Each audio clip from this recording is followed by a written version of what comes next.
Et on va continuer de parler de ce rapport avec Arnaud Gallet, président et cofondateur de l'association Move Enfants. Bonjour, merci d'être avec nous. Qu'est-ce que vous pensez de ce rapport? Est-ce que Jean, vous le trouvez complet? ce qu'on peut déjà souligner, c'est l'état d'esprit du rapport. Je pense que ça, c'est important. Et l'état d'esprit du rapport, il y a quand même eu un consensus politique entre deux personnes, à savoir Violette Spitbou et Paul Vanier, qui sont pas forcément donc de la même couleur politique. Et ça, c'est une bonne chose. Après, dans les faits, bah, pour nous, il manque quand même énormément de choses. Il manque énormément de choses, notamment, on aurait bien aimé que soit mis en avant l'accompagnement psychologique et juridique des victimes. Et on voit bien que malheureusement aujourd'hui, on nous parle d'un fonds d'indemnisation. Alors, il faudrait que les victimes passent par un fonds d'indemnisation pour avoir des soins. Nous, on a cru comprendre que les victimes, leurs familles et les lanceurs d'alerte étaient quand même en détresse quand même dès le début. Et donc, il va falloir de nouveau que ces personnes continuent à être en détresse, fassent une demande auprès d'un fonds d'indemnisation. Bref, il s'agit quand même d'être dans l'allée vert et dans le bon sens en fait par rapport à ça. Donc, on se pose des questions. Et puis, il y a autre chose qui nous interpelle. Pour nous, on a quand même transmis au moment de l'audition à la commission d'enquête une note confidentielle émanant de la conférence des évêques de France qui disait elle-même que, grosso modo, il fallait pas forcément pousser les choses, etc., faire avancer les choses, puisqu'il n'y a pas de statut juridique de l'Église. Donc nous, on aurait aimé, comme ça s'est passé en Australie, comme ça s'est passé en Belgique et ailleurs, qu'une bonne fois pour toutes, on fasse une préconisation et qu'il y ait un vrai statut juridique de l'Église qu'il n'y a pas encore aujourd'hui. Et puis, il manque une troisième chose, et je me permets de m'arrêter là-dessus, il manque une dimension, vous savez, de réparation collective. On entend tout ce qui a été dit, la question de l'indemnisation, mais bon sang, n'oublions pas que toute la société a consenti à ce qu'il y ait des établissements où on dresse des enfants. Eh ben, il s'agit de mettre en place, pourquoi pas, des commissions vérité, des vraies commissions vérité. Vous savez, pas celles qui sont mises en place par Betaram eux-mêmes ou d'autres. Non, non. Ou par l'Église elle-même. Non.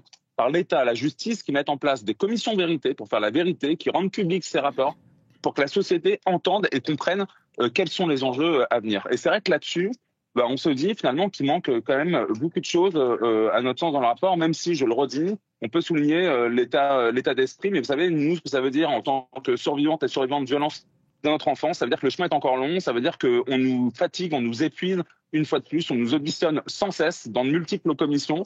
Et là, on voit bien, vous savez, j'entendais dans votre reportage la question de l'imprescriptibilité. Enfin, c'était mis en valeur de manière très valorisante. Le rapport, il dit pas ça du tout. Le rapport, il dit qu'il faut qu'il y ait les présidents des groupes des différents partis qui se réunissent pour réfléchir éventuellement sur un malentendu. C'est moi qui le rajoute, éventuellement sur un malentendu. Sur la question en fait de la prescription. Vous voyez ce que je veux dire? Il y a toujours en fait des petites astérix, des petits détails.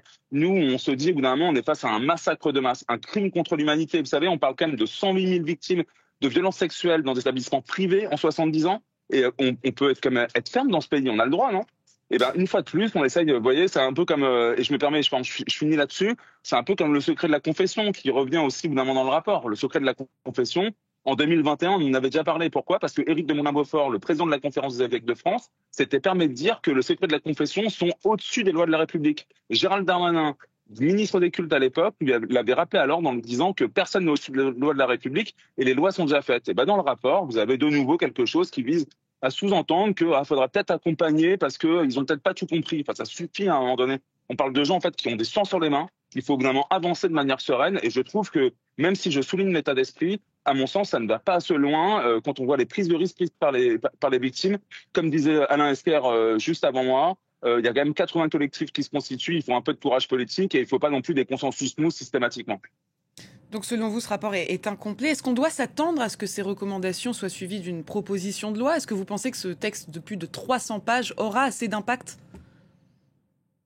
Vous savez, on a eu le rapport de la commission indépendante sur l'inceste et les violences sexuelles faites aux enfants qui a été remis en novembre 2023. Aucune préconisation n'a été reprise. Bon, on peut, pourquoi pas, aller brûler des cierges pour espérer qu'il y ait des préconisations, des recommandations qui soient reprises, qu'il y ait lieu une loi, on espère. Moi, ce que je vois surtout, c'est que là, c'est l'été. Nous, ce qu'on se dit avec Move Enfants, vous savez, on est le Greenpeace de la protection de l'enfance. On est en train de préparer la rentrée parce que je pense qu'ils n'ont encore rien compris. Ils nous fatiguent et qu'à un moment donné, on souhaite que les choses bougent parce que, en fait, les victimes, c'est pas hier, c'est pas le passé, c'est pas du temps des dinosaures. Ce sont aussi des enfants d'aujourd'hui. Et je trouve que c'est là-dessus, ça va pas assez loin. La commission d'enquête parlementaire est aussi revenue sur l'implication de François Bayrou dans cette affaire. Qu'est-ce qui lui est reproché précisément dans ce rapport? Ce qu'on lui reprochait, c'est de ne pas avoir agi en tant que ministre de l'Éducation nationale, mais vous savez, de manière beaucoup plus large, on pourrait se dire, sur tout le territoire national, plus que justement quelque chose d'une dimension étatique. Moi, je l'ai reproché. D'ailleurs, vous savez, hier, on avait une réunion avec Paul Vanier et Violette Spitbou. Je leur ai dit, mais moi, je déplore quand même que dans le rapport, on ne parle pas suffisamment, une fois de plus, des conseils départementaux qui ont été mis dans le viseur d'une commission d'enquête récemment faite sur l'aide sociale à l'enfance, qui montre bien que le triste constat qu'on peut faire dans ce pays, dans le fameux pays des droits de l'homme, de l'état des droits des droits des enfants. Et malheureusement, ça, on n'en parle pas. Donc oui, il peut lui être reproché. Effectivement, de toute façon, on le sait que François Bayrou a menti. Il n'y a pas de sujet par rapport à ça.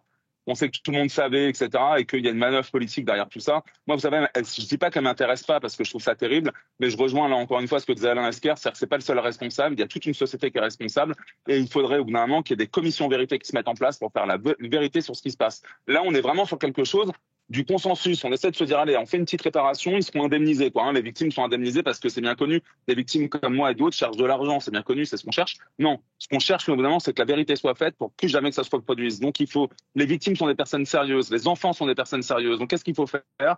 Eh ben, il faut, au bout d'un moment, prendre en compte la parole des victimes et être en capacité d'aller au bout des choses et de se dire, tiens, finalement, comment est-ce qu'on va pouvoir avancer tous sereinement pour plus jamais que ça se reproduise. Les députés rapporteurs de la commission d'enquête parlementaire, Violette Spitbou et Paul Vanier, évoquent des violences systémiques, on l'a entendu tout à l'heure dans le sujet. Est-ce que selon vous, ces violences à l'école existent encore aujourd'hui? Et si oui, à quelle échelle? Oui, bien sûr, elles existent. Je veux vous dire pourquoi. C'est très simple. En fait, en France, vous n'avez pas d'obligation de résultat quand vous accueillez des enfants. Sous-entendu que rien n'impose à un établissement scolaire de mettre en place certaines actions qui viseraient et à prévenir et à protéger les enfants. Donc, ça veut dire que on est dans quelque chose de très vague, où on dit oui, il faut faire des signalements, des informations préoccupantes. Certains ont leur propre mécanisme en interne, mais en réalité, ça va jamais assez loin, en fait, et il y a surtout aucune visibilité par rapport à ça. C'est ça qui est terrible. Et nous, on a rencontré l'Élysée, Matignon, la déléguée interministérielle d'aide aux victimes, enfin bref, des députés, des sénateurs, j'en passe et des meilleurs, Paul Vanier, Violette Spitbou et bien plus. Et on se rend compte que cette question en fait de document unique d'évaluation des risques de violence faite aux enfants, qui permettrait qu'il y ait une obligation de résultat en matière d'accueil des enfants, et encore une fois, évacuer. On va nous parler éventuellement, vous savez, moi j'ai quelque chose qui m'a fait un peu sourire, et à la limite tant mieux. On se dit aujourd'hui, on va pouvoir demander de manière urgente qui est, comment dire, excusez-moi, le, le PIGES, si vous voulez, un extrait du PIGES qui soit demandé. Nous, ce qu'on demandait, c'est que ce soit chaque année, en fait, que ce soit demandé, en fait, systématiquement. Vous avez parlé à certaines victimes de ces violences commises à Bétarame. Qu'est-ce qu'elles vous disent aujourd'hui? Est-ce qu'elles ont l'impression d'être écoutées enfin? Est-ce qu'elles ont l'impression que ça avance dans le bon sens quand même? Les victimes, à partir du moment où on prend en considération leurs paroles, et c'est là-dessus que je vous dis l'état d'esprit est très bon. On a bien vu que Paul Vanier et Violette Spitbou avaient eu à cœur de bien nous accueillir, et je trouve que c'est une bonne chose. Après, bien sûr que après les avis sont divergents. Vous avez des personnes qui vont se dire oui, on a été entendu, et d'autres qui disent ça va pas assez loin, et on voit bien que ça nous coûte quand même. C'est ça en fait. C'est pour ça que vous l'entendez sûrement dans ma parole.